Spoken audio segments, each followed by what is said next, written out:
Hi friends, welcome to ఎస్పెన్ పో. భర్త మరణించిన వెంటనే భార్యకు పెన్షన్ అందేలా కొత్త విధానం తీసుకొచ్చింది ఆంధ్ర రాష్ట్ర ప్రభుత్వం.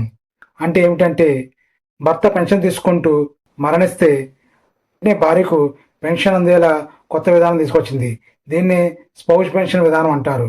మంత్రి కొడాలి శ్రీనివాస గారు వెల్లడించిన ప్రకారం కొత్తగా 1,09,155 మందికి వితంతువులకి నెలకు 4,000 చొప్పున పెన్షన్ పొందేందుకు అర్హత కలిగి ఉన్నారని, వారందరికీ ఆగస్టు నెలలో పెన్షన్ పంపిణీ చేయనున్నారని తెలియజేశారు.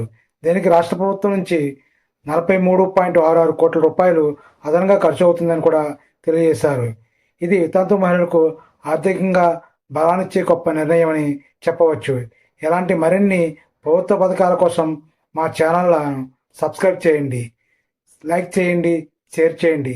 Thank you friends.